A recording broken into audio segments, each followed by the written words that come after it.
everyone, and welcome to our first ever Scottish Universities Press fireside, which marks the launch of our first book title, Conversations with Tim Ingold. We're delighted to have so many registrations for this event and to welcome colleagues from different locations and from a variety of backgrounds with interests in anthropology, libraries, open access and more. It's truly a great way to start a conversation. Scottish Universities Press, or SUP as you may hear us abbreviate it, is a fully open access and not-for-profit press which has been developed by 19 university libraries working together through SCURL, which is the Scottish Confederation of University and Research Libraries. We're so pleased to be holding this launch event during International Open Access Week, as we see SUP as a shining example of this year's theme, which is community over commercialisation. We're also grateful to the authors for choosing SUP as their publisher and trusting us to support their research in this way, and for finding time to take part in today's discussion. Let me do some brief introductions before we get started. Tim Ingold is a Professor Emeritus of Social Anthropology at the University of Aberdeen. His work has ranged from human-environmental relations in the circumpolar north, through evolutionary theory, perception and skilled practice to art, architecture and design. Tim is a fellow of both the British Academy and the Royal Society of Edinburgh, and in 2022 he was made a CBE for services to anthropology. We also have Robert Gibb, who teaches anthropology and sociology at the University of Glasgow. Philip Tonner is an anthropologist who works mainly at the intersection of philosophy and archaeology. He's based in the School of Education at the University of Glasgow. And Diego Maria Malara is a senior lecturer in social anthropology at the University of Glasgow, working on religion and politics in Ethiopia. I should also introduce myself. I'm Hannah Whaley. I'm the University Librarian and Director of Library, Academic and Cultural Services at the University of Dundee. I'm also Founding Director and Chair of the SUP Management Board. I'm joined by my colleague Gillian Daly, who's Executive Officer of SCURL and Press Manager for SUP. Now, the format for today is one of discussion, so let me outline a little of that as a way of ending this introductory preamble and moving us into those conversations. Please do feel free to submit questions and type your questions to the Q&A section. Julie and I will start by asking some questions of the panel about the book and its journey to publication, which gives you a little bit more time to get your questions in. And then we'll look to open up to questions both submitted during the registration and moving through the Q&A over the course of the event. You're very welcome to ask questions, and I'll aim to keep things moving along so that we can get through as many as possible. There's a chat function which will be available throughout the event for informal exchanges or to alert us as hosts to any issues, but please use the Q&A to submit questions to the panel. So without further ado, I'll pass it on with the first question over to Gillian. Thank you, Hannah.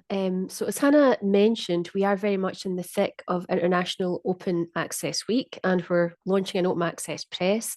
So that seems to suggest a kind of natural starting point for discussions. In reading the book, in Conversation 2, Tim talks about demolishing the walls that divide the land of academia from the rest of the world.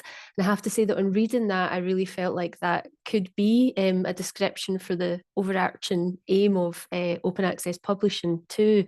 So I wonder if you can begin just by telling us a bit about your decision to publish open access. Well, I actually started off as an open access skeptic. When the whole open access thing started, it seemed to me to be a big ruse, a big deceit by which the big publishing corporations, things like Taylor and Francis, Wiley, Elsevier, Springer, were basically holding the academic world to ransom while making mega bucks for themselves. I thought it was a trap, and that gullible academics had sort of fired by noble ideals about making knowledge available to everybody, had walked right into it. But then it seemed to me that these big corporations are actually strangling genuine scholarship. They're the kind of the output end of a massive knowledge production industry.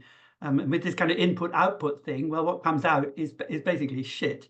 And so what's the point of having open access if what's coming out at the other end is garbage? But then it seemed to me that the real issue actually is not about open access itself. It's about how to break the monopoly power of these big publishing corporations. That, I think, is the real issue.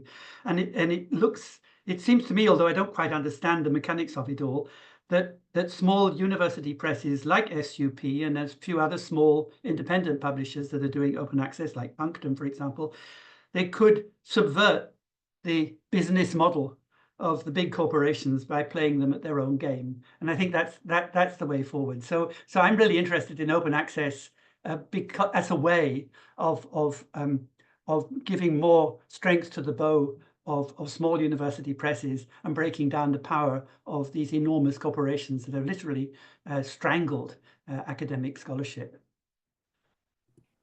Thank you, Tim. I think so much of that chimes with our experience in libraries, kind of long-standing issues of dealing with some of the conditions attached by publishers. So that's really interesting to hear. Thinking then about why open access, but why specifically SUP? Does anyone want to pick up on that? Thank you. I'll take that one. When I saw the email announcing the launch of the Scottish University Press, I was immediately intrigued. And after looking at the website more carefully, I contacted Robert and Philip to ask what they thought. We had been searching for publishers, and we'd already discussed how, given Steam cross-disciplinary impact and relevance of his work to so many timely public debates, we wanted the book to be published as open access. But there were several reasons why we eventually decided on SUP. For me, one of the most compelling was that SUP operates on a specific not-for-profit model and reinvests surpluses into the press. I also hold our colleague at the Library of the University of Glasgow in extremely high regard. They're doing a truly terrific job year after year, often under very challenging conditions. And the fact that SUP was a libraries-led initiative run by people that I know are so dedicated to the public circulation of knowledge rather than top-down commercial enterprises played a key role in our decision, I guess.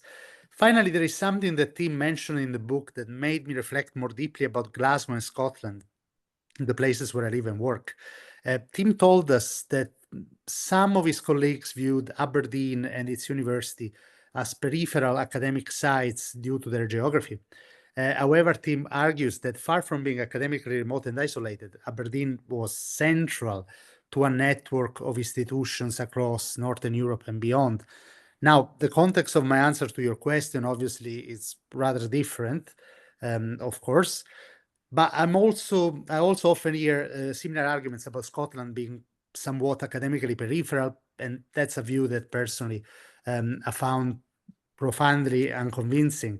So maybe in some sense, working with a Scottish network like SUP also felt like an attractive and exciting way to challenge the tropes of remoteness which are central to these discourses. Thank you. I mean, so much of that is what we hoped in setting up the press, but that perspective about the geographical situation is really interesting and maybe not something that we had thought through. So really great to hear that. And yeah, thanks again for choosing to work with us as well. Although, it's great to hear your kind of feedback and your background and all of this, but we know that there are still people out there who are reticent about open access, and there are still quite a lot of misconceptions around there about what it means to publish open access. Do you have any advice or suggestions and tips for colleagues who might be considering this publishing option? Okay. This is a much more complex question, and I certainly don't consider myself an expert on the technical aspects of open access or securing fundings for it, and thankfully you are here. So if there is any question from the audience about these aspects, you can give a more sound answer. Now, without really wanting to sound polemical or patronizing, I would say that perhaps I would encourage colleagues to read widely about open access and to reflect critically on how even this seemingly benign model might, just like Tim was saying, in some cases, reinforce our discipline's dependence on a handful of large commercial publishers. On the other hand, there are open access initiatives that prioritize sustainability and fairness, and I think that these deserve more thoughtful consideration by authors and should be actively supported in any way possible. I guess, another important aspect to consider is the kind of audience that we want to reach when we get an open access book out in the world. It is, of course, one thing to publish work, but it's another thing entirely to ensure that the general public, beyond the narrow academic community, is even aware of the work's existence and can engage with it if it's of interest to them. And of course, and here I'm sure I speak also for Philip and Robert, Tim's work is likely to appeal to a wide audience beyond academia. So we've had a very important discussion with the SUP about organizing meetings and workshops in public libraries to promote the book and facilitate conversations with extra academic audiences, which are probably conversations that are different from the kind of academic debates we're accustomed to. Now, I might be wrong here, but this is an aspect of open access particularly important in the hyper-commercialized academic landscape we see in the UK, where the divide between universities and the communities around them often feels so entrenched and so discouraging. So if our aim is to engage with broader publics, maybe we can think about open access less as an end in itself and more as a part of a broader ecology of dissemination, so to speak.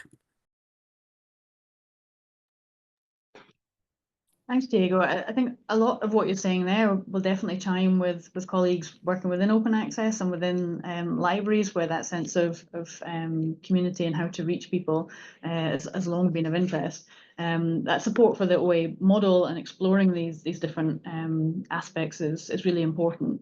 I'm keen that we also move to discuss the book so that we can give the audience a sense of the work and the writing as well. And I wonder if I could quite simply ask, where did the idea for the book come from?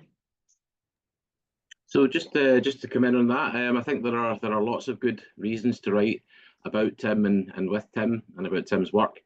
But from my perspective, I started to become more interested in how to move within philosophy and move out with philosophy into areas like archaeology and so on.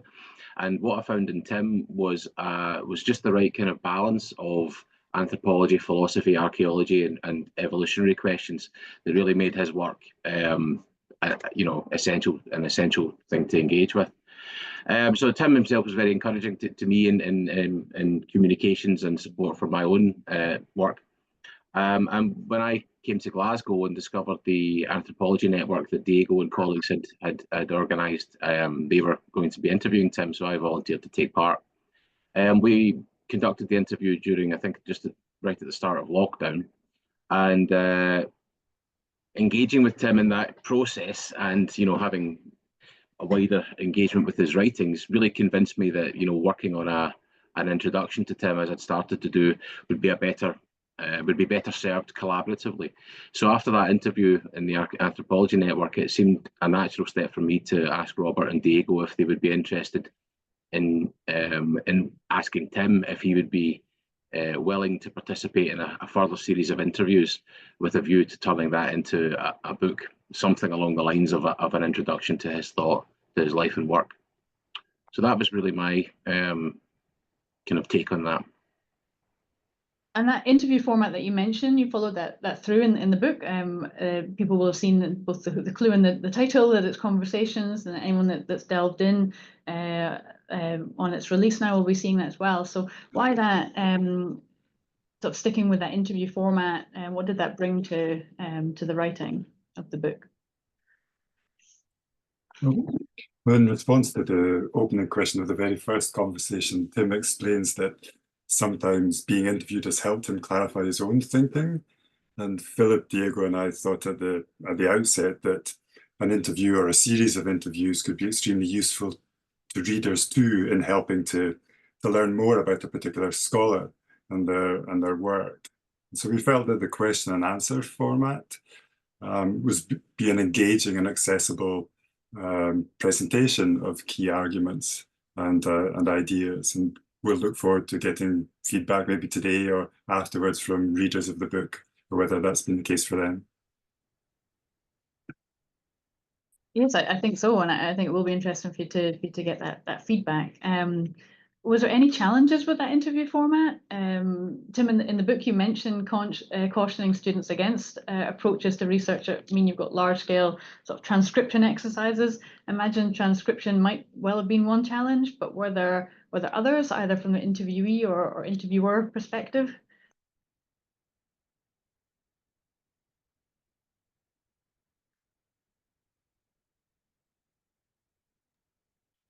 Tim, you're on mute.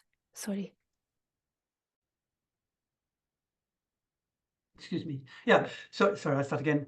That as Robert said, the interview format was very, very helpful for me in clarifying actually what I thought about various things.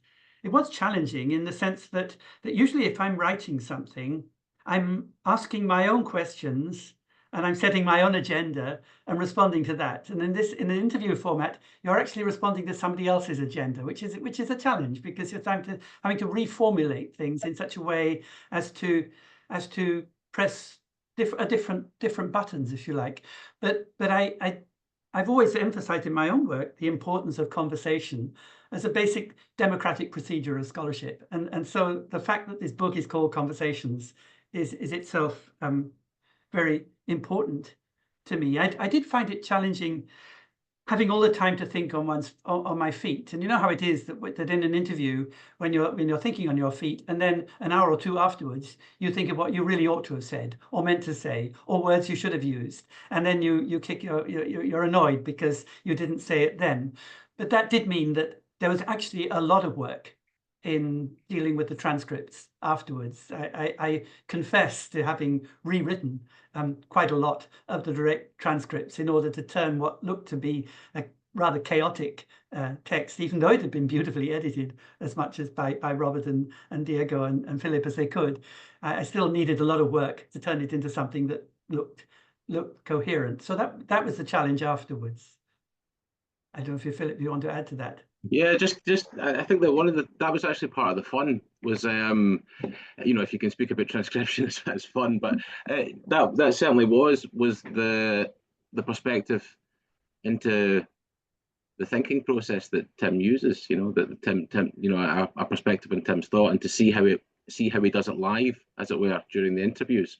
And one of the challenges, though, I think that from our perspective was probably to keep ourselves and our questions and the conversation then to some kind of manageable level.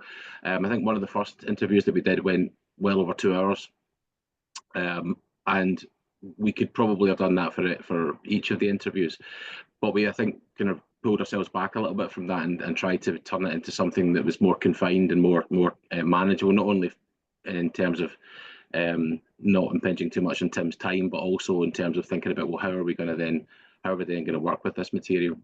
So that was a challenge. Yes, no, absolutely. That's really interesting to hear. I like the idea of writing as thinking, but the idea of clarifying thoughts through conversation as well. I wonder if any of the questions took you somewhere unexpected, Tim. Well, yes and no. I mean, I was prepared in the sense that Robert and Philip and Diego very kindly provided me with a sort of agenda in advance for each session. So I knew pretty much what was going to come up and I could be prepared for it. But in some ways I surprised myself in perhaps two things. I mean, one was that there's a lot of discussion about politics. And politics is something that people are often saying there's no politics in my work. My argument against that is that the politics actually lies in the writing. But there was quite an extended discussion of this whole political issue about what the politics of writing is and where the politics is in what I've written, which probably took me a little bit outside my comfort zone and was very useful in that way. I think the other thing that took me by surprise, for which I think I owe Philip, is theology. I would never have imagined when I set out on my academic career growing up in a thoroughly atheistic household, and with no religious affiliation whatever, that I would find myself eventually moving towards questions that begin to engage with such issues as God and things of this kind. And that somehow surfaced in one or two times during the conversations in ways that took me by surprise in a very positive way. It's really great to hear how you've challenged yourselves in both the work and also in the thinking as well, as you're stepping through that. Gillian, have you? Can I just ask a final?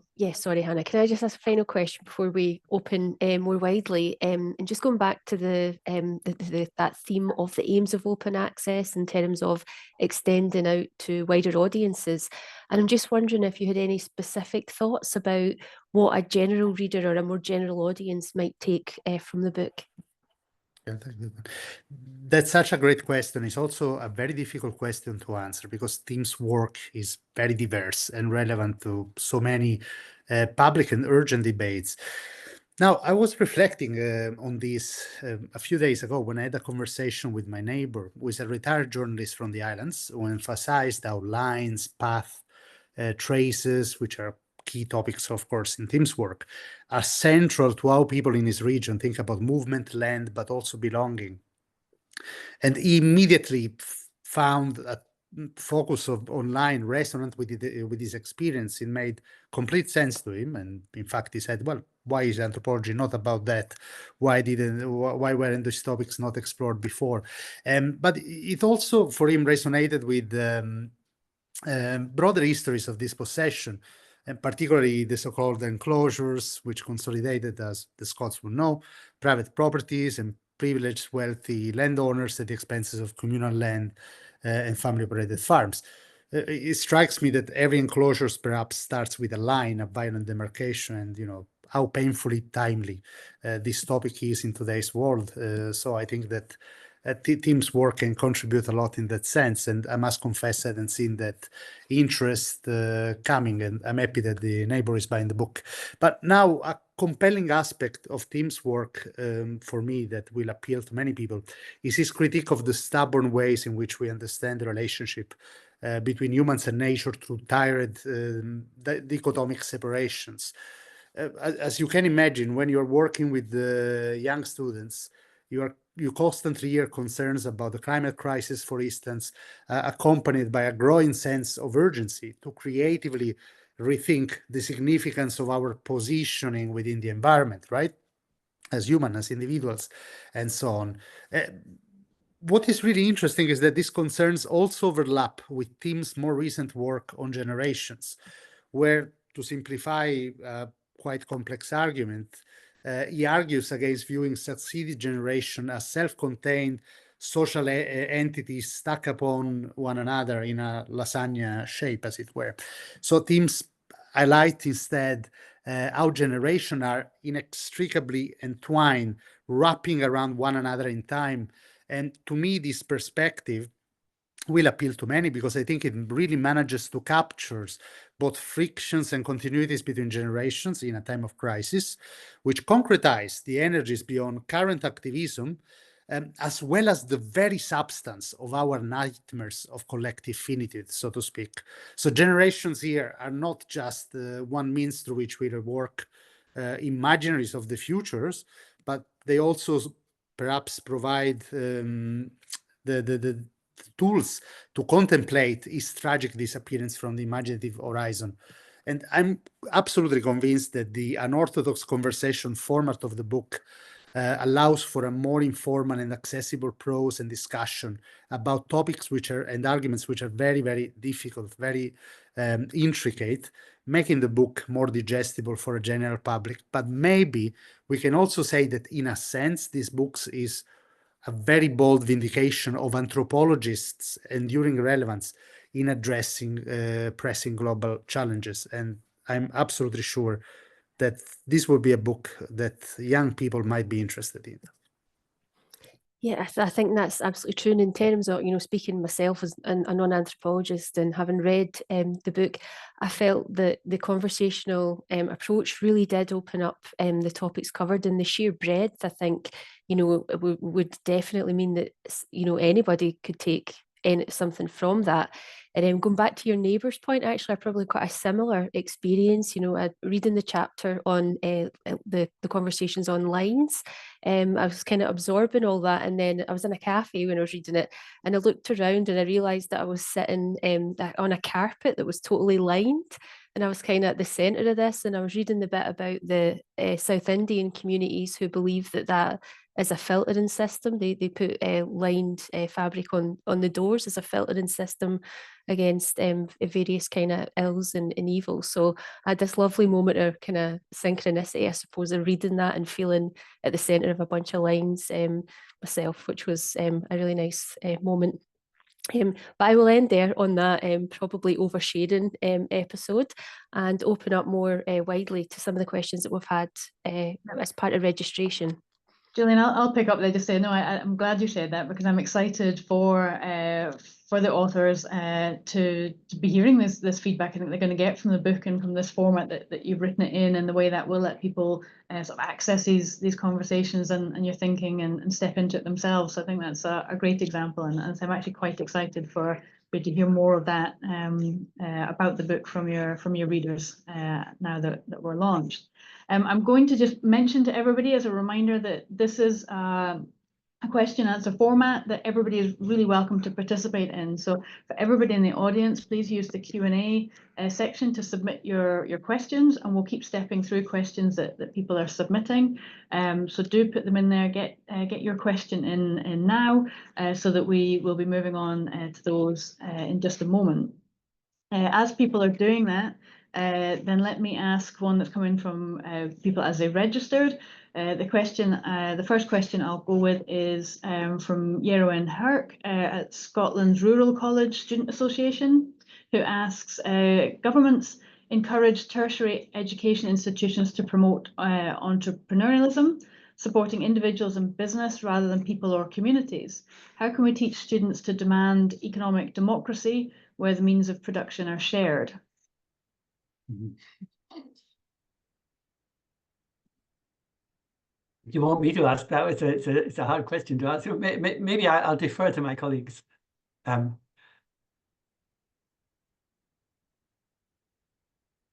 leave it to yourselves to choose who wants to answer for a second, or I can pick. Well, maybe I could say something there. Just that in the book, Tim talks about the campaign that he was involved with at Aberdeen University on reclaiming our university, and I think that for me was a very interesting example, which I didn't know much about before the interview, of trying to do the kind of thing, or provide a kind of alternative that the questioner is pointing to in the question. I don't know whether you want to say more about that, Tim, or something else, but that's my immediate response. I could say a wee bit about it. It was a movement which was not just against the corporatization of the university that was going on at that time, but actually in a more positive sense, to try and create a model of what a university of the future should be like. I mean, the problem is in academia that we all know that there's things are going wrong with universities, and we all know what the reasons are. It's much more difficult to argue for an alternative conception of what the university of the future should be, and that was what that movement was about. And we figured that the university of the future rests on four basic pillars, which are freedom, trust, education, and community. And we spend a lot of time debating the precise meanings of those terms. And that's the kind of work that really needs to be done at a fundamental level. And I do think that there is a possibility to renew our universities and reform them. I don't think we should just abolish them or let them die out. But the work has to be done, as it were, from the bottom up. We can't expect people in power to do it for us. That is staff, students, people working at the coalface, have to sit down and think these issues through for ourselves, and then try to realize them.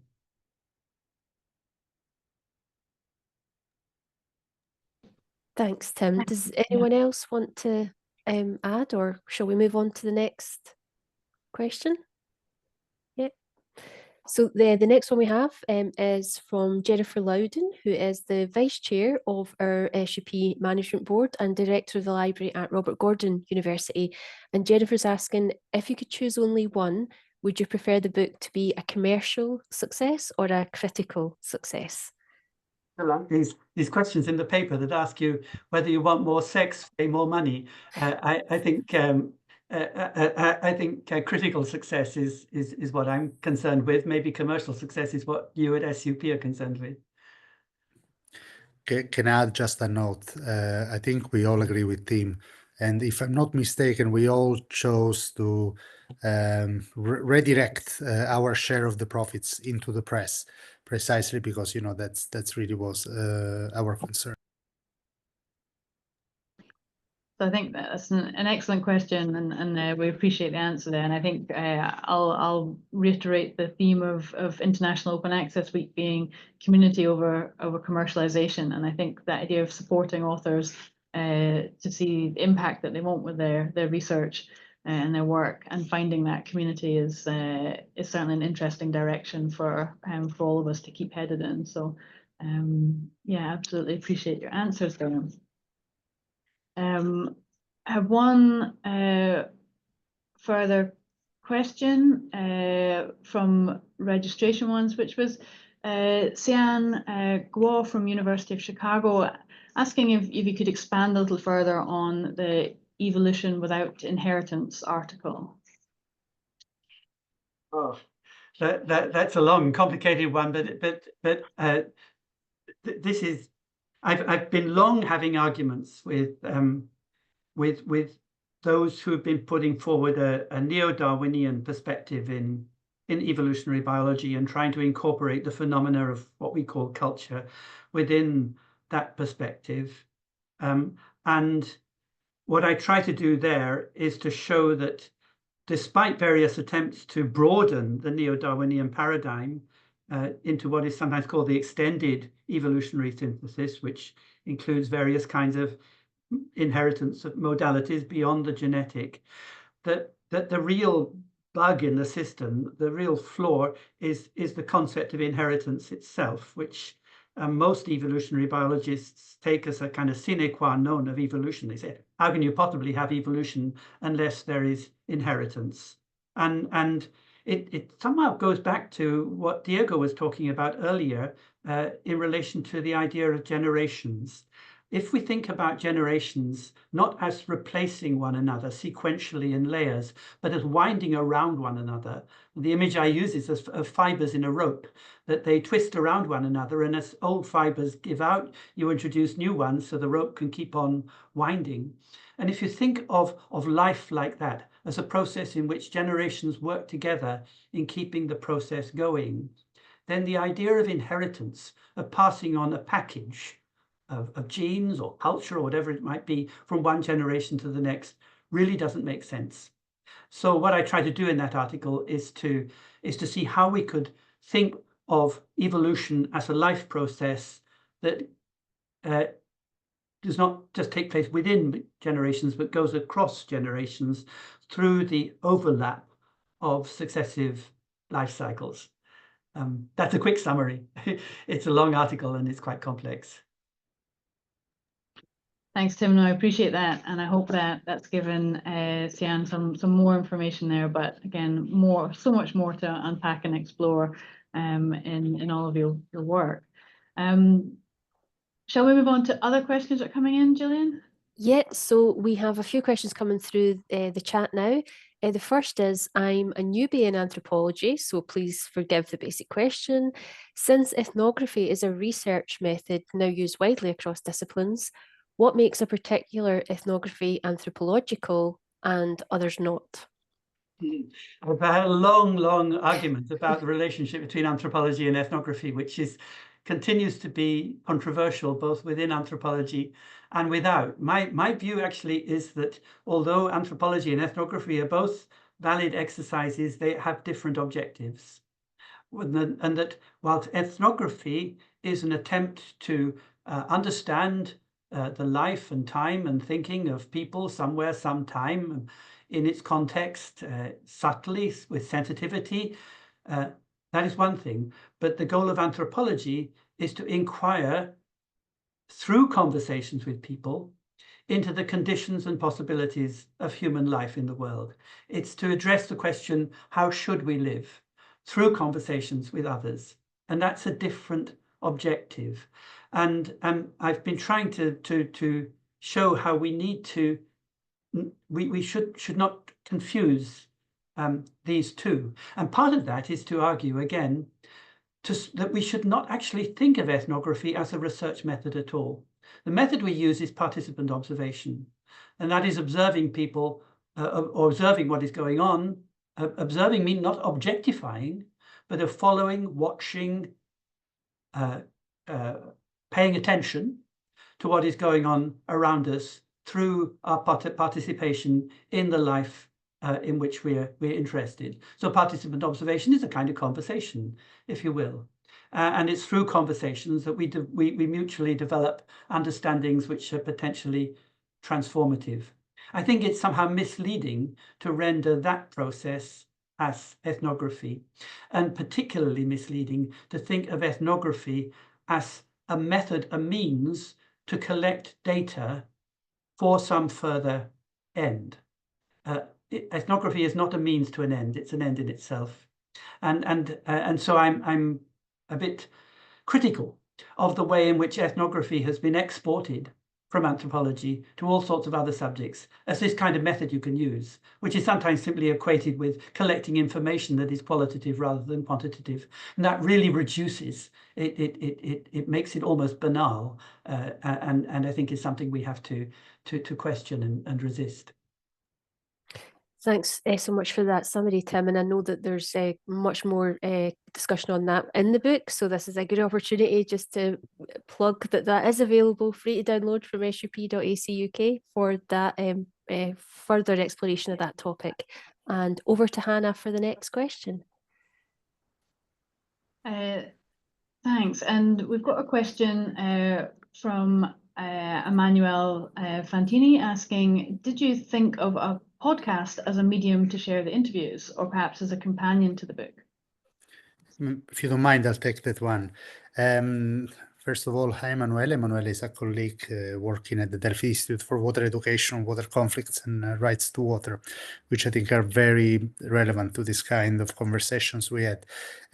Interestingly, the book started as a sort of podcast, as a extended conversation about Tim's work and his research development, which was recorded and uploaded on the YouTube channel of the Glasgow Anthropology Network. And we did think about different ways of disseminating and expanding these conversations. But ultimately, to be entirely honest with you, we thought it was quite complicated, so we went for the book option.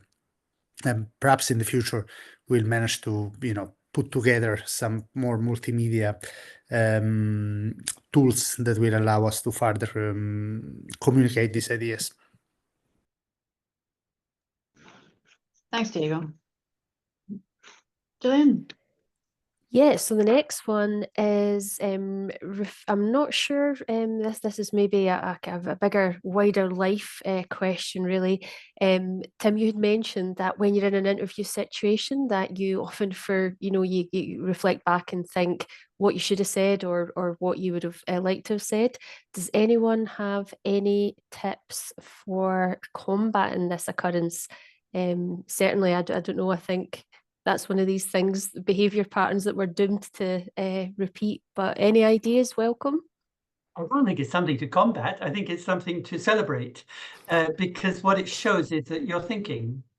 You say something in a conversation with somebody, and then it's still going around your head after the conversation is finished, because things don't stop. Your mind is in a whirl, and then sometime later you said, it's as though you come to the next thing. So.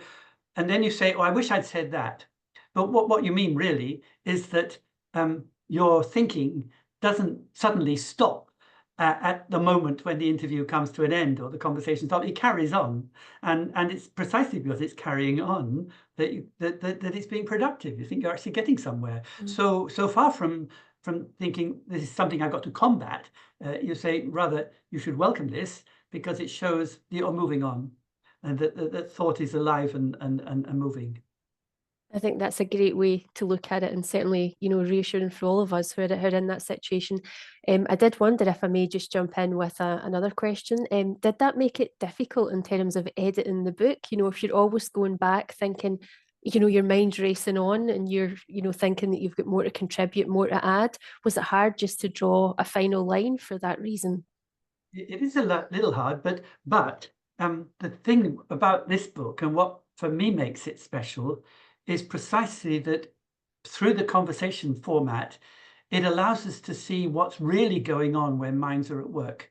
See, when students read academic texts, what they usually get is a set of fine-tuned arguments, authoritative propositions, like this is how it is, the author explaining whatever it is that they've come up with.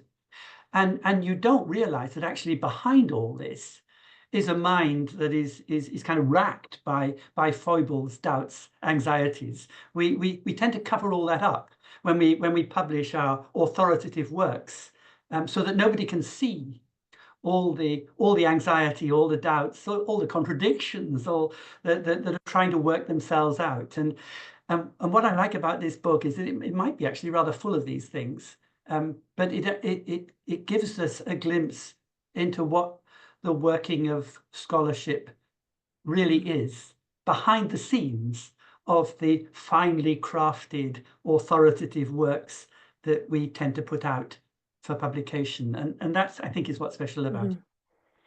Absolutely, and I think that goes back to the point about the breadth of appeal. I think there's an honesty in that will attract different audiences as well. So thank you, Tim, and over to Hannah for the next one. Yes, thank you. No, I appreciate that conversation.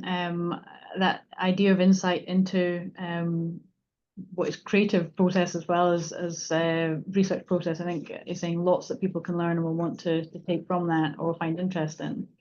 There's a question about SUP's not-for-profit funding model. So how does the money work with open access? How does that flow? And I wonder if Gillian might want to take that one. Yeah, and had not expected to be on this end of the questions, but certainly happy to do so. So our funding model SUP is funded by the libraries who manage it. So they contribute a subscription which covers our operating costs, and we then for book production do charge the production costs for each of the books that we publish. So that covers our costs, but we are not out to make any additional profit. Any surpluses that emerge from our activity will be, as the authors have said, reinvested in the press. We have just set up, so we don't have an established process for that yet, but our intention and our aim is to use those surpluses to overcome the barriers for those who might struggle to meet the BPC, and then to make the processing charge who wouldn't be able to pay to publish their books, and thereby make it even more open again. And again, just please do visit the website where there's some great content on there, just outlining that in a bit more detail. Thanks, Gillian. And a question from Aileen McClone, thinking more on that topic as its book is the beginning of a new open publishing infrastructure. Can the panel share any thoughts on what you think the knock-on effects might be of this openness, or what we would like them to be? Any worries for the future, such as protection measures from scraping for AI?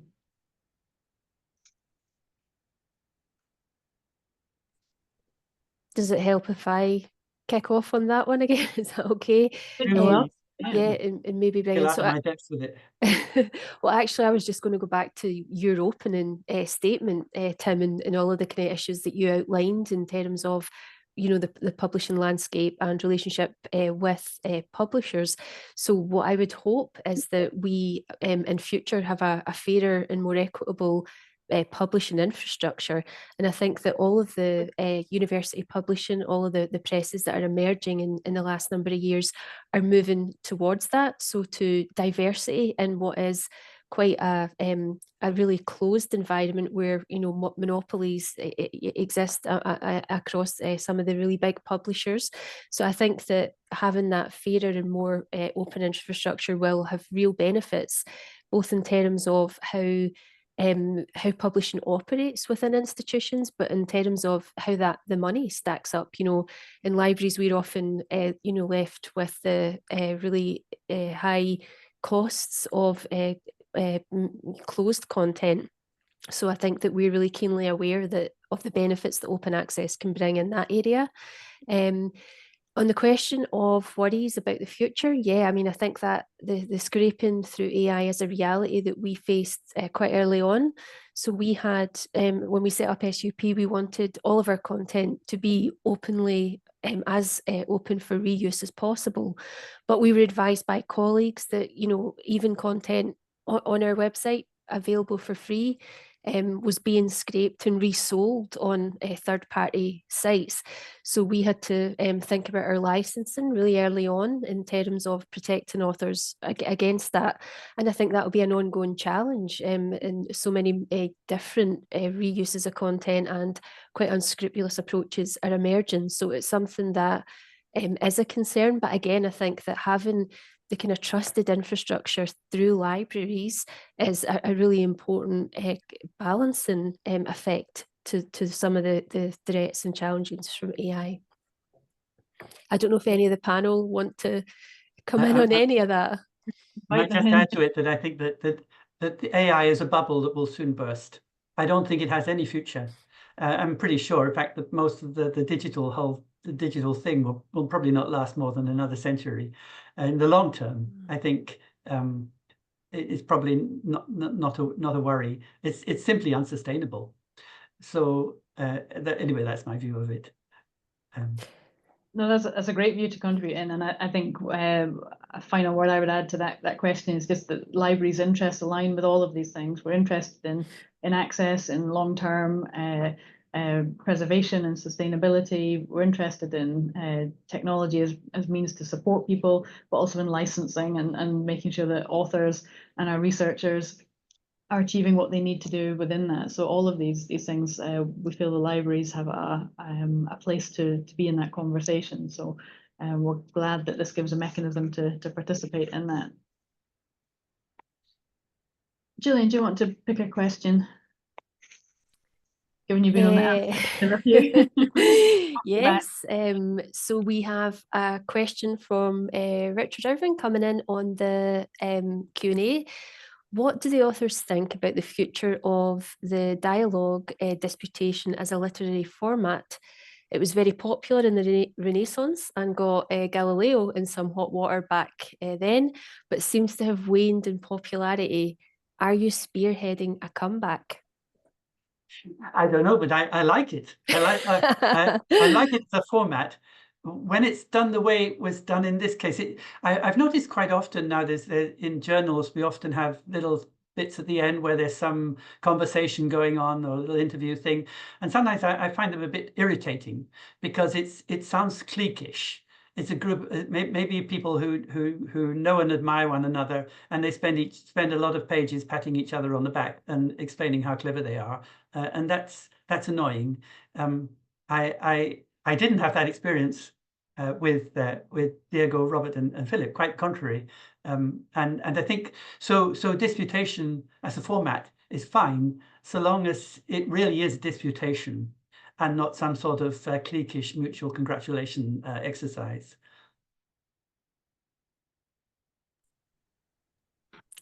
No, I like that, and I do think the format is one of the interesting parts that you're going to get feedback on, and that people will find as an entry point within this work.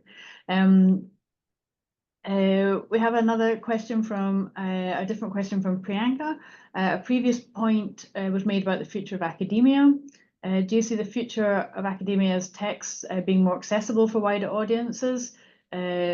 as in, do we see a day when academic concepts and theories are written in a manner that people with research are actually able to read them, or is that not the goal of academia? Well, it should be the goal of academia to produce texts that other people can read, but it's absolutely true that that there's a crisis in academic publishing at the moment. A lot of what comes out is appalling. It's very badly written. It lacks any kind of voice of the people who have written it. There's a demand almost by some journals that you don't publish anything that reveals what you feel personally about things. That there's still this myth of academic authority and objectivity, but also a requirement to write in a kind of language that protects the boundaries of the academy. And that's something that I've been trying all the time to resist. I've been trying to find a way of writing. People keep saying it's very poetic. I just say it's good writing. I mean, it's writing that people can actually read. And it's writing that I write with my own voice, with my own hand, not in some kind of a jargon that one is supposed to implement. I'm hoping that we can find a new way of writing in a scholarly way, which does not continually resurrect this boundary between the academy and the rest of the world. And I mean, the key thing I think is that writing should be accessible, but there is a key difference between accessible writing and popular writing. So, for example, Darwin's Origin of Species was a very accessible book. People could read it and understand it, but it was not written as a popular book. It was written to present some really radically new ideas. And I think we could take that as a model of actually how to write well, to communicate your thinking in a way that is rigorous, disciplined, vivid, alive, poetic, but not popular. I mean, popular writing works on the principle of the advertising. If you want to advertise a product, you have a good nose for what people want and then give it a new spin. And there's masses of writing, for example, in popular science that follows that formula, and it's dreadful. We have to avoid that. But I do think that there's a challenge for us all to find much better ways of writing, and to realize that writing is part of the thinking process itself. It's not something that we just do afterwards once we've come up with our results or had our thoughts. Thank you, Tim. I really appreciate that answer. I think it's thoughtful, and I think it's that idea of writing as thinking is something that speaks very much to myself. Someone that's done essaying a lot for that very reason, and I think that idea of how we communicate work and our thinking to audiences is very valid. So yes, that's ideal. Gillian, I wonder if you have a final question. I think we're nearing the end of our time. We are nearing the end, and there's nothing else on the Q&A. So I wondered if it would be nice just to finish up by asking the panel, what's next? Are there future collaborations planned, or are you all working on individual projects now? Well, I'm trying to get back to field work I did in Finland 40 years ago, to write it up properly, because I never have, and I still haven't got there. I've been planning to do this for the last 2 years, and people keep asking me to do other things, and so I'm still trying to get there. But that's where I am. I don't know about Robert, Philip, and Diego. Well, I'm writing a book about anthropology and translation. And I'm just in the process of starting some work on fairy tales and storytelling and such, and going back to Tim's writing. So the work on Tim continues. I'm co-editing a special issue on the anthropology of relation and engaging with Tim's work on it, and chairing a conference in Germany in the next weeks about it, as well as completing a monograph on Ethiopian Orthodox Christianity in Addis Ababa. Fantastic. All very, very busy then. Tim, can you tell us a bit more about where you've been and what you've been up to? Just recently, I mean, I'm just back from a 12-day trip to Taiwan and Japan, where I've been to Japan several times, but I've never been to Taiwan before, and it was absolutely amazing. Just the sheer vibrancy of the discussions and the excitement there. So that's something that I was giving talks in contemporary art museums and also in anthropology. Next thing on the list, there's a conference in Oxford on vernacular architecture next weekend, and the next thing on the list after that is this workshop in Bayreuth, which Diego is organising or co-organising on questions of generations. And the next thing after that, there's the book I wrote called Anthropology and as Education. It's a title I hate, and now I've had a chance to revise it. So I've revised it quite extensively with a new chapter, and it's going to be coming out under the title Old Ways, New People, with the subtitle Anthropology and as Education. So I've just been dealing with the sub-editor's queries on that. That should be published. I regret to say by Taylor and Francis, around contemporary. Oh dear. But, Yeah, must do better next time, Tim. But anyway, that's the next substantial thing I think to come out under my name. Fantastic.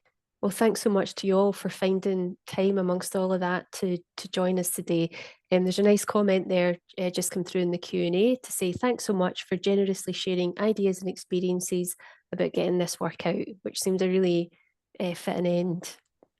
Yeah, no, that's incredible. So I will do a couple more thank yous if I may, just in our closing minutes. I do want to thank colleagues for facilitating this event, including Gillian, but there are many others behind the scenes as well. And incredible thanks to all of our audience for joining us today, for registering and attending, and asking such attentive questions as well. Our thanks to authors Robert, Philip, and Diego, and to Tim for sharing their insights and their experiences with us today in this conversation. And of course, the book itself that we've been discussing, that we've been chatting about for the last hour, Conversations with Tim Ingold, is available open access from the SUP website. That's sup.ac.uk. And there's a link in the chat as well that you can find. You can read online. You can download it as a PDF or an EPUB for book readers. You can also purchase a paperback or hardback copy if that's your preference from all normal retailers. And for library colleagues on the call, our standard vendor options all work too. I really have picked up from this chat that we've had, this idea of clarifying thoughts and living our life through conversations. And I really hope that everybody involved today and that's joined us has enjoyed this conversation, and it's given everybody a little bit of room within your day to think about and explore topics that are of interest to you, and that you'll download and share the book and enjoy extending this conversation even further. So thank you, everybody, and bye for now. Thank you. Thanks, everyone. Bye for now.